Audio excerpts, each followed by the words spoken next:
Arkansas. Arkansas. So that's Arkansas.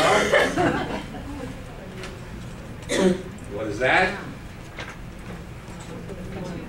Okay, so now we got Arkansas and the tooth being extracted. Are we making any sense yet? And this is gerrymandered Arkansas. Thermos bottle. So we got Arkansas, a tooth being extracted, and a thermos bottle. Golf bag. Golf bag. How many things could it be? Yeah. Stall sitting next to somebody. And this one is. Wow. That is. That's an Adler. That's an eagle. And Adler in German is Eagle. Eagle. Well, it's a bird. Yeah, it looks like an eagle. So what do we got? We got Arkansas, a tooth being extracted, a thermos bottle, and an eagle. And what do we have here? Cactus. A cactus. Arkansas, a cactus. Arkansas, a tooth being pulled, thermos bottle, an eagle, a cactus, gas pump. What does that mean? You saw all the parts. What does it mean? That's a puzzle. Whatever we want it to mean. Well, there's got to be some objective reality, although we have our own subjective reality. All your parts, that means it resembles something about you. Okay. Where you come from, what you're doing. Okay, subjective kinds of things that we put into it. You use the very first formation to make all the others. Okay, we start with A, because we had at least one thematic, this is Arkansas. Where do we go from there? And see the base of that first picture in all of the others. Okay, that's another subjective idea of what we're looking at, because to you would mean something, to somebody else something different. Now, I'll take the paper away. Well, we'll never know until we see the whole. That's right. The idea is, we've got, because we saw the parts, but they don't make sense when we put the parts together, so we have to now look at the whole, and that's analytic in a certain kind of sense. So here's the whole. So, what does that mean? West. No.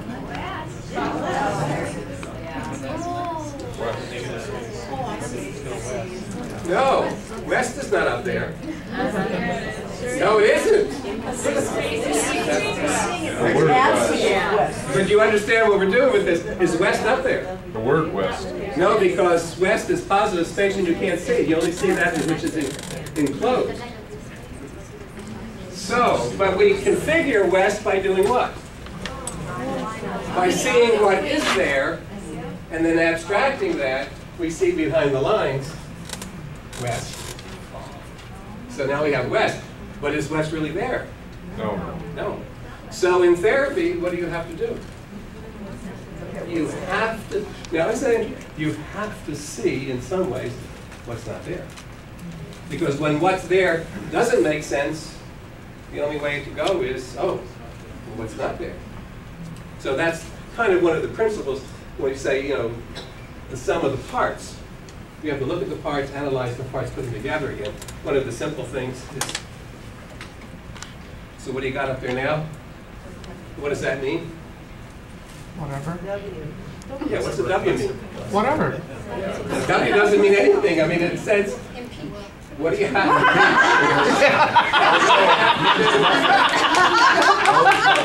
What do you have to do to make that meaningful?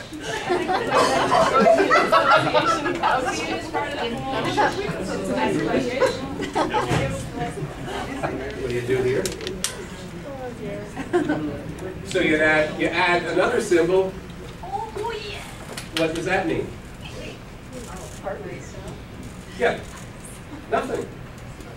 But when you put it with the W, then you have something. Are we finished? Because then you can go to an S, and what do you got? An S. Give me an S. Well, then you got West, which is a male's name or female's name. But that's not the whole thing, because then you have a T, and you have now a direction, which we all understand objectively, at least a direction. But it could be many different directions.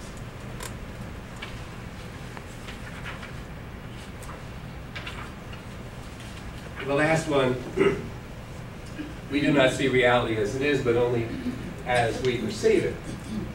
And our perceptions may be mistaken or biased, obviously. All of us have mistaken or biased perceptions. And that's a big area of Adler looking at. So those are the 5 principles, plus the other things about where Freud, Jung, and Adler come from. Adler's prescription for a therapeutic intervention. He maybe gotten this from somebody else, but it's in some of his texts. Does anybody know what it is? It's really nice. We got to see. With whose eyes? We got to see with our clients' eyes, or the students that we're teaching. We got to see. I mean, it's hard because I'm seeing through my eyes. I'm 69 years old, and I'm seeing life from a 69-year-old person. If I'm dealing with 7, 11-year-olds, which I was a couple of weeks ago, in a challenge kind of course, geez, I'm seeing a lot different. You know, how do I get into their eyes and see it from there? And we try. And the more we do, the more we see it their way, and the more we can be helpful to them because we're seeing it not from my eyes, but from their eyes. Next one is, we got to hear with the ears, and that's hard. We tell our children, we have a family meeting and say, 12 o'clock is too late to be out for a 12-year-old. I'm just like, a 12-year-old, that's pretty good. Well, they don't see it from my eye. I hear it. What they hear from me is, you don't like me, you don't trust me, I'm not good enough. They don't hear safety that I'm trying to speak to. They hear it differently. So again, we've got to try to hear the way they would hear what we're saying, or what they hear other people saying to them. So see with the ears of the other, hear with the eyes of the other, and the last one is, yeah, and that's just a misnomer. And I really like it because, you know, feel with the heart, we hear with the ears, we see with the eyes, and we feel with the hands. However, we have this culture that says somehow the heart. So it means we have to feel the sense of the feelings and capture the feelings that are in the person, rather than the heart being the mechanism that pushes the blood. So that's my basic framework from Adler of where I come. To look at this in another way,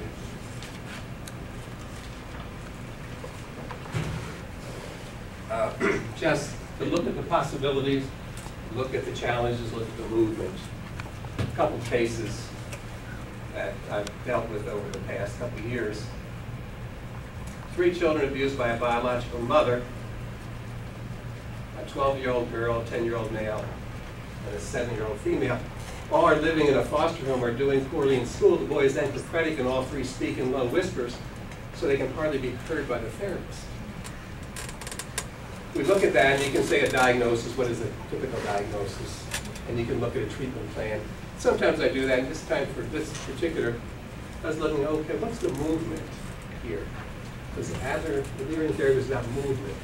Where's the movement? What movement do we have to create here? Looking at the challenges, what are the challenges? What challenges do we have to create here? What are the possibilities? Now, anybody have an idea, and of course you wouldn't pick this out right away, why do the kids speaking in low voices? Safety. Safety. Because if you can't be heard, then you don't get beat. So this is an interesting, did this with a team, with our family therapy team. The woman who's doing the therapy is in the room, and there's 6 of us behind the mirror, and we have the sound system and the video, and we can't hear it. She says, "What's your name?" to the girl. Will you say that louder? And we can't hear it, and she can't hear it. So we start turning up the sound and everything. We can't hear anything these kids are saying. So necessity is the mother of invention. What do? Say, okay, we'll just turn it off. We'll have our little thing and let the therapist be there by herself. And we thought, well, no, let's do something. So I said, okay, let's go into the room. This is what we did. Now, this is the great movement now. So I want everybody to stand up. So what we did, and I just had a whole course in public speaking or so when I was in college. The person said, you know, you got to speak from down here. You got to speak from up here. You got to speak from down. So this is what I remember. We get in the room and I say, okay, everybody, I want to make some sounds. I want to make some low sounds. So we're going to make a low sound. I'll go. We're going to make a high sound. Make a wide sound. What are the kids doing? They are laughing. They're having a good time. And we did this for about 10, 15 minutes. So we finished and we said goodbye. We'll see you next week. They come back next week. What's happening? They're still not talking.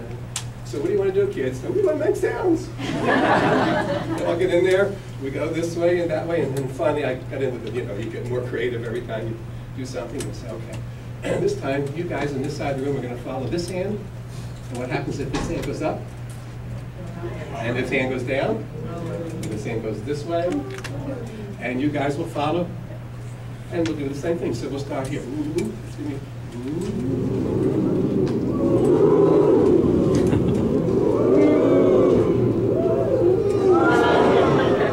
for another 20 minutes.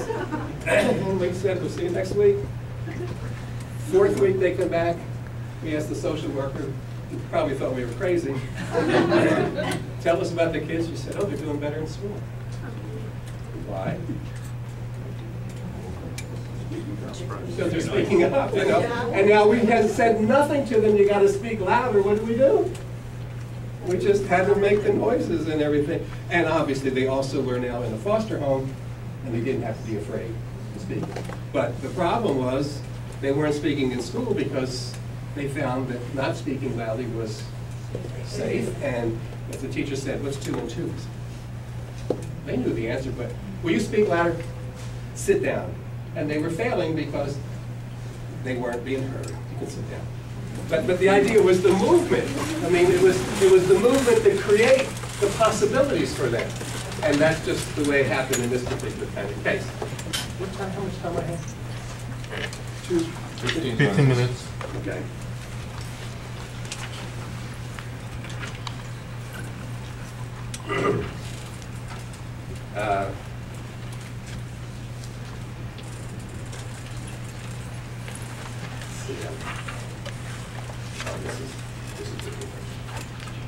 So the same 38-year-old male attorney for the past 8 years. Father, grandfather, great-grandfather, great-great-grandfather were attorneys. Married 3 years to a gay woman who works with briefs. Late into the night, excellent attorney, has some alcoholic issues, checks behind himself to be sure things are done. Sometimes counts pages of books or words on pages, the number of words people say. Has a sister who's a chronic hand washer. Very professional looking. Tailored suit, patent leather black shoes with laces tied very tightly. Wants to be an Anglican priest and has been in therapy for 11 years and was referred to me. So I said, don't tell me anything else. I don't want to know anything else for the same reason that we all know. Because if I hear something from another therapist, what am I getting? What they think. And I want to think this is a tabula rasa. I want to know anything else. And some of this were some of the things that I noticed as they came into the room. 11 years. This guy said, what do you want to do when somebody's been 11 years in therapy? You don't want to do the same old thing because obviously it hasn't worked. Anyway, I did what you're never supposed to do. I tell my students, never argue with the client. Anyway, this guy comes in, and he's sitting down. The first thing I notice is laces tied very, his posture. I said, let's take off our coats. No, I don't want to take off my coat. Let's loosen our ties. I don't want to loosen my tie. I really want him to take off his shoes. Now, finally he takes his shoes. I don't know why. I have absolutely no idea in my mind why I want him to take his shoes off. it'll become apparent. And we argued for 20 minutes about taking shoes off. I said, I'm taking mine off. I don't, take yours off. I'll smell my people's. I'm taking mine off. It smells weird. You know, we won't know who's whatever. Finally, the guy takes his shoes off. So now we have 25 minutes left in the session. When we finish the session, he says to me, well, I told you more in the last 20 minutes than I've told any therapist in the last 11 years. Anybody would have guessed why? Got to take his shoes off. Think of this. Whose shoes was he walking in? His father, his grandfather, great-grandfather, great-great-grandfather. And what did we do? And tell you, I have no idea what I'm doing. I'm just, but afterwards was saying, wow, what was the movement? Get him out of the shoes of his family. And what was the possibilities? Really interesting to be an Anglican priest. And I said, oh, what do you want to be an Anglican priest for? I said, because they wear sandals.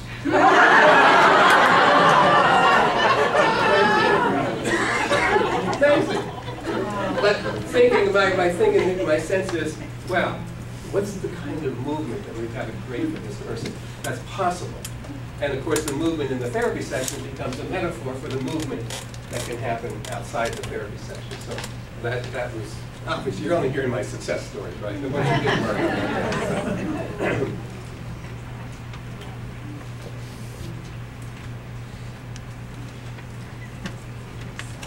on. This is a nice one for you. You'll be able to see this one right away also. The female, 18 years old, abused by the mother, boyfriend when she was young, sustained a knife wound, leaving a large scar on her abdomen. Mother now living in a lesbian relationship. The client will not wear a two-piece bathing suit because she's not going to reveal the scar. She showed me the scar. It was a huge, huge scar. She's depressed, she said, and she cuts her wrist with razor blades. She gets a rush from seeing, I asked her, why do you, she said, I get a rush from seeing the blood run out. Confronted about the paradox of hiding one scar but creating scars on her wrist that can be seen, she smiled and she changed the subject. She's on medication, has been in therapy since she began menstruating. So what's the theme here? Blood, you know, I mean, something in blood. So I said to her, from our Adlerian perspective, I said, what do you do with the blood when you cut your wrist? Obviously, she wasn't cutting her wrist enough to die. She said, I wrap it with gauze. And it stops bleeding. I said, then what do you do with the gauze? She said, I throw it away. I said, so you're really throwing the blood away after you see it, so you'd like to see it ooze.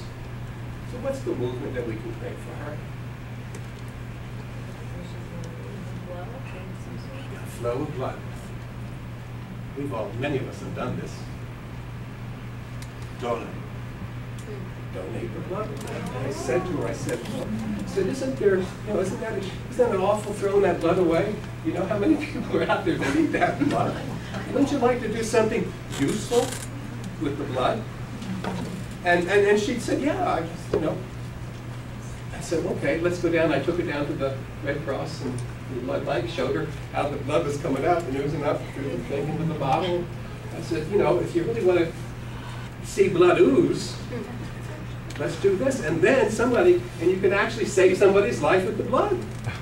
And she got really excited about that. So she started giving blood. She gave blood every 3 or 4 months, whatever you're at, 3 years. She stopped cutting her wrist. Did that solve the problem? No, but it was movement toward the solution of the problem, because then we could work the problem. And I mean, it wasn't suicide in a sense. And the idea was we created a movement which then opened up the challenges and opened up the possibilities to her that we could talk about in a dramatic way that she could then encompass. So the idea of the movement challenges the possibilities. For her, the possibility of helping someone else, because she had been cut here and then lost a lot of blood, and when she went into the hospital, she got blood transfusions like crazy.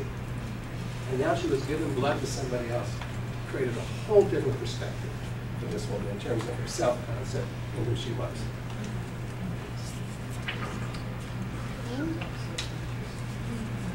The last one we'll do.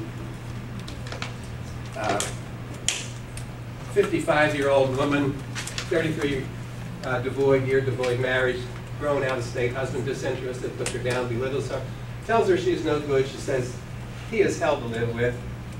She presents herself as depressed, wanting to kill herself on Saturday night, so he will find her dead on Sunday morning when he comes home from his carousing.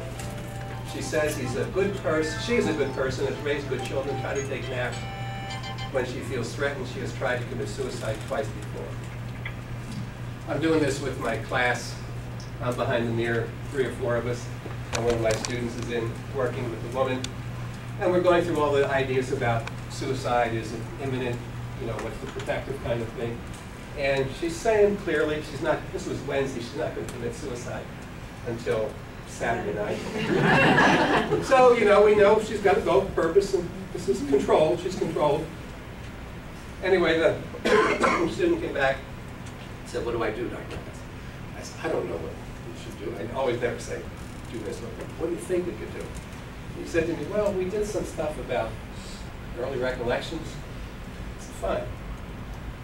And since it's a marriage and family therapy program, I use first date recollections a lot. So I said, "Okay, we get a first date recollection from her." So this is the first date recollection. The title generally goes, it's the Wilhite method, which some of you are familiar with. Went through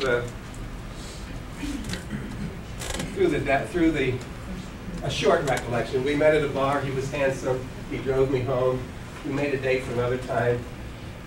Good is the feeling. Meeting somebody. Does that sound like somebody's going to commit suicide? Certainly didn't to me, in the sense that, okay, if this reflects something about where she is, she's curious, attracted, driving home was relieved, and she feels okay about making a date for another time. So I don't see really a pathological aspect of her that says, hey, this is imminent danger. So, and the process for me then is to now ask, if this tells us about something where the person is in the present, then, if we want to know what the person would really like to have in their life, we ask them a fantasy. So I asked, and then my student, which we had studied this stuff, asked for a fantasy date with your husband. And she says, he picked me up at my house, he brought me flowers, we went to dinner and dancing, we had an interesting conversation, he drove me home, and her overall feeling was fulfilled. So what is she telling us? She wants us to feel special. She wants to feel connected. She wants to feel alive. She wants to feel energized, and she wants to feel complete. Nowhere in there do I see this person really wants to. She wants attention. She wants something in relationship from her husband. A very, very clever student in there, a young black male. And he picks up right away on something in here. Can you guess what he might have picked up on? He goes through this, and he says, "Oh, you know, special, pick me up, like to have flowers, went to dinner and dancing, and you feel a what? When you're dancing, you feel alive." And he said to her, come on, Catherine, come up and dance with me. Catherine's too quick. The woman doesn't want to dance, you know, she's never going to do that. And we go through this thing, I don't want to dance. He said, come on, dance with me. And he said, no, you dance, you squeeze. She said, I really used to like to dance. I used to like to dance. Well, come on, we'll practice a little. Finally, she's sort of, not quite so. We're back, you're 6 of us behind the mirror, so we walk in. Say, well, we'll dance with Catherine. And he teaches us the electric slide. In the therapy room. And what's happening to Catherine, who is the client? She's laughing, she's enjoying it, she's having a good time. We sit down and he says to her, next week I want you to bring in your favorite record and we'll dance to your favorite music. And she comes in the next week with her favorite music. Next week we want you to bring your husband. Next week she comes in with her husband. The movement of picking out alive and dancing and using it. I mean, that's what she said. This is not it's not seeing from my eyes in the sense of, what she said and what she's given us. And I say, let's go and do that. So anyway, that's the parameters in the sense of which I try to work. The Adler Graduate School. Wonderful. I just had such a good experience here this week, and I cannot tell you.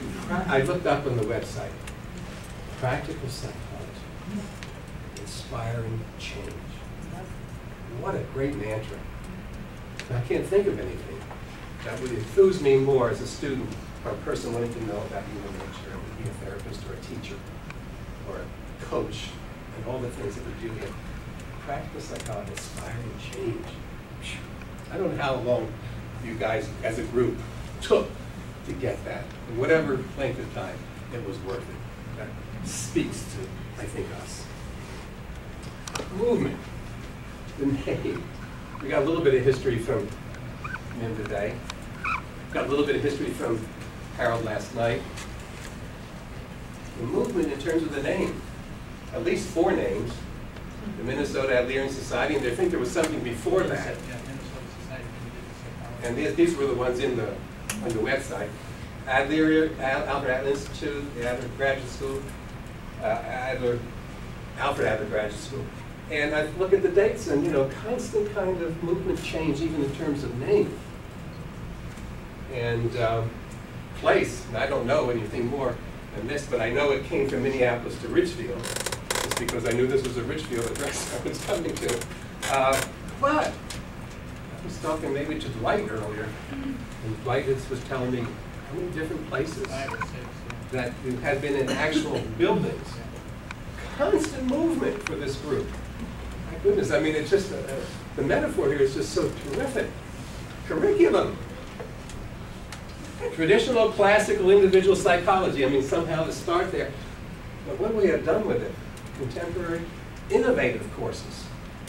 And broadening the expanse of where we can apply this Adlerian psychology to. So we got movement there.